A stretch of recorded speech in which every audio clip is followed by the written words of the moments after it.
Paano nga ba pinapainit ng mga Viking ang kanilang barko nang hindi gumagamit ng apoy sa gitna ng nagyayelong dagat ng North Atlantic? Isipin mo ito, gamit na ang longship, isang mahaba, bukas na kahoy na bangka na walang bubong. Naglalayag ang mga Viking warriors. Halos 20 hanggang 40 tao ang sakay nito habang tinatawid nila ang malawak na dagat sa pagitan ng Norway, Iceland at Greenland. Minsan, ilang araw hanggang ilang linggo silang nasa gitna ng dagat. Walang heater, walang modernong kagamitan, at syempre, wala rin kahit na anong apoy na pampainit. Sa North Atlantic, pwedeng bumaba ang temperatura ng hangin sa paligid ng freezing o mas mababa pa, habang ang tubig ay minsan umaabot sa nagyayelong halos 0 degrees Celsius. Lahat sila nakalantad sa lamig, walang immune, at sa gitna ng karagatan, ang hypothermia ang isa sa pinakamalaking kalaban nila. Ano kaya ang ginagawa ng Vikings para labanan ng matinding lamig na ito? Anong klaseng pampainit ang ginagawa nila kahit walang apoy? Noong panahon ng Vikings, mula bandang AD 800 hanggang AD 1100, ang mga taong ito mula sa Scandinavia ay naging ilan sa mga pinakamahusay na mandaragat sa Europe. Mula sa kanilang mga baybayin sa Norway at Denmark, naglalakbay sila ng napakalayo, umaabot hanggang Iceland, Greenland at minsan pa nga sa North America. Para magawa iyon, kailangan nilang dumaan sa North Atlantic. Dito, mabilis magbago ang panahon. Maaaring kalmado ang dagat sa umaga, pero pagdating ng hapon, biglang lalakas ang hangin. Ang mga alon ay pwedeng tumaas ng ilang metro at ang malamig na hangin ay diretsyong tumatama sa mga taong nasa barko. At tandaan, bukas ang longship. Kapag may malakas na alon, tumatalsik ang tubig papasok sa bangka. Nababasa ang sahig, nababasa rin ang mga damit ng mga Viking. At kapag basa ang damit sa malamig na hangin, mas mabilis nawawala ang init ng katawan. Sa lupa, may proteksyon sila laban sa lamig. Sa kanilang mga bahay na tinatawag na longhouse, may apoy sa gitna na nagbibigay ng init sa buong pamilya. Pero sa gitna ng dagat, walang ganoon. Walang pader na haharang sa hangin, walang bubong na sasalo sa ulan, at higit sa lahat, walang apoy na pwedeng sindihan sa kahoy na barko. Kaya, bawat paglalayag nila sa malamig na dagat ay isang malaking pagsubok. Hindi lang sa lakas ng barko, kundi pati sa kakayahan nilang mabuhay sa matinding lamig. Bago pa man sila umalis sa kanilang village, hindi basta-basta sumasakay sa barko ang mga Viking. Pinaghahandaan nila ng mabuti ang bawat paglalayag, lalo na kung tatawid sila sa malamig na dagat. Una, inaayos muna ang longship. Sinisigurado nilang matibay ang mga kahoy na tabla, maayos ang mga sagwan, at handa ang layag. Minsan, nilalagyan pa nila ng tar o resin, isang malakit na substance mula sa pine trees sa pagitan ng mga tabla ng kahoy para maselyuhan ang mga siwang at hindi madaling pasukin ng tubig. Sunod, naghahanda sila ng sapat na pagkain at tubig para sa mahabang biyahe. Karaniwang dala nila ang pinatuyong isda, karne, butil at tinapay. Ang mga pagkain ito ay kayang tumagal ng ilang linggo nang hindi madaling masira. May bitbit din silang fermented drinks tulad ng ale, isang mahinang klase ng beer na gawa sa butil na matagal mapanis at kadalasang mas ligtas inumin kaysa sa tubig na matagal nang nakaimbak.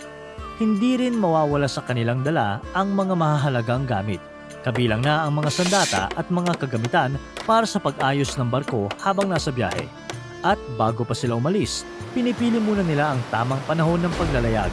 Kadalasan, naglalakbay ang mga Vikings sa mas mainit na buwan ng taon, lalo na kapag spring at summer, dahil mas mahaba ang araw at mas ligtas ang dagat kumpara sa taglamig.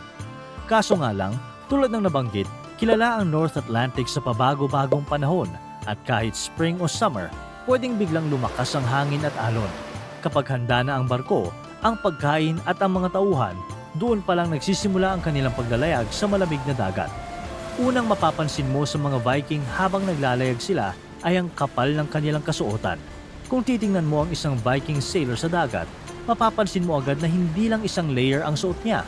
Karaniwan, patong-patong ang kanilang damit para mapanatili ang init ng katawan. Una, may linen na damit sa pinakaloob. Ang linen ay gawa sa halamang flax. Kahit manipis, mahalaga ito dahil sumisipsip ito ng pawis at moisture, kaya nananatiling mas tuyo ang balat, na mahalaga kapag nasa malamig at mahangin na dagat.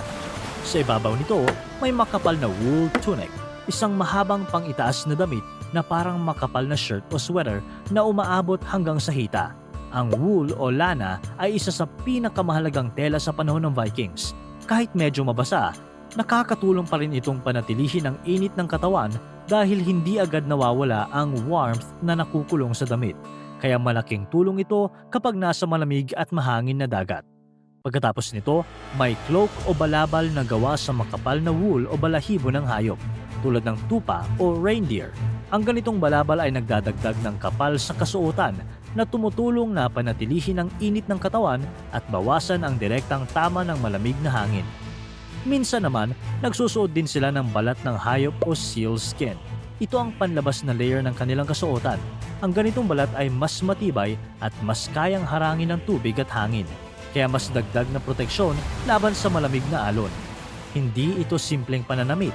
Para sa mga Viking na nasa gitna ng malamig na dagat, ang kanilang kasuotan ang unang depensa laban sa lamig.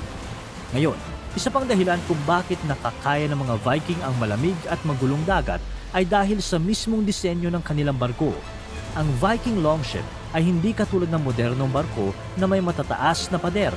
Mababa ang gilid nito at magaan ang katawan, kaya mas madaling gumalaw sa ibabaw ng alon.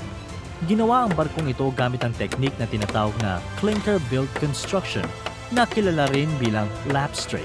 Sa paraang ito, ang mga kahoy na tabla ng barko ay magkakapatong sa gilid, parang kaliskis ng isda. Pinagdudugtong ang mga ito gamit ang mga pako at nakakabit sa mga kahoy na suporta sa loob ng barko.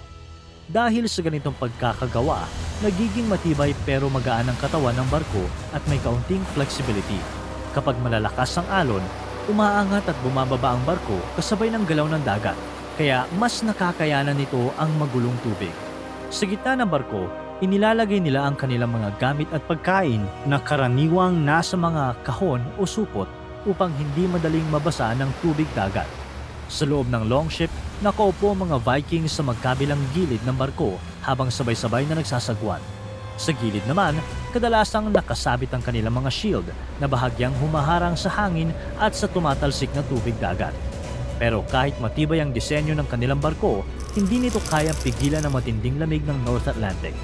Kaya may isa pa silang paraan para hindi agad ginawin, ang mismong pagsasagwan.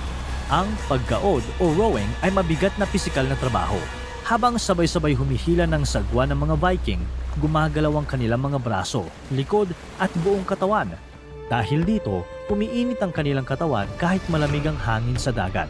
Sa isang longship, maaaring may 20 hanggang 30 o higit pang rower na sabay-sabay kumikilos. Sa madaling salita, ang pagsasagwan mismo ang nagiging parang heater nila sa barko. Makitid ang longship, kaya magkakatabi at halos siksikan ng mga Viking habang naglalayag. Kapag nagpapahinga, nakaupo lang sila sa loob ng barko. Para malabanan ng lamig, ibinabalot nila ang kanilang sarili sa makakapal na cloak at balahibo ng hayop. May isang bagay na hindi nila pwedeng gawin. Hindi sila pwedeng magsindi ng apoy sa longship. Isang maliit na apoy lang ay pwedeng magsimula ng sunog. Ang barko ay gawa sa kahoy at karaniwang pinapahiran ng tar na madaling magliyab. May isang simpleng rule na alam ng bawat Viking sailor para labanan ng lamig. Ang huwag mabasa. Siyempre, hindi ito maiiwasan sa dagat. Kaya lang, kapag may tubig dagat na pumasok sa loob ng damit, mabilis nawawala ang init ng katawan. Sa temperaturang malapit sa freezing, mataas ang panganib ng hypothermia, lalo na kapag malamig ang hangin at basa ang damit. Kaya hanggat maaari, iniiwasan ng mga Viking na mababad sa tubig dagat. Kapag nabasa ang kanilang damit, agad nila itong pinipiga. Sa madaling salita, ang sikreto ng kanilang survival ay simple: panatilihing tuyo ang katawan at mapanatili ang init ng kanilang sarili. Kapag may pagkakataon, imbes na matulog sa mismong barko, naghahanap sila ng baybayin kung saan pwede silang huminto. Karaniwan itong ginagawa ng mga Viking sailors dahil madalas silang naglalayag sa malapit sa lupa. Isang paraan ng paglalayag na tinatawag na coastal navigation. Sa ganitong paraan, mas madali silang makakadaong sa dalampasigan kapag kailangan nilang magpahinga o magpalipas ng gabi. Pagdating sa baybayin, doon sila nagsisindi ng apoy, doon nila pinapainit ang pagkain, pinapatuyo ang basang damit, at doon sila nagpapahinga at natutulog. Para sa tulugan, karaniwan silang nagpapahinga sa lupa malapit sa apoy. Naglalatag sila ng balat ng hayop bilang higaan at binabalot ang sarili sa makakapal na balahibo at mga cloak upang manatiling mainit. Minsan ay magkakatabi silang natutulog upang mas mapanatili ang init ng katawan. Kapag iniisip ng marami ang mga Viking, naiisip nila ang mga espada at labanan. Pero ang tunay na pinakamahirap nilang kalaban ay ang lamig ng dagat. Sa bukas na longship, wala kang makikitang heater o apoy para labanan ng tindi ng lamig. Pero sa kabila nito, nagawa nilang tumawid sa ilan sa pinakamalamig na dagat sa mundo. Hindi dahil sa malakas sila, kundi dahil sa tamang kasuotan na kayang magpanatili ng init. Hindi dahil mas marami silang armas, kundi dahil sa matalinong disenyo ng kanilang mga barko. Hindi rin dahil may apoy sa barko, kundi dahil sa mga simpleng diskarte para manatiling mainit at tuyo ang katawan.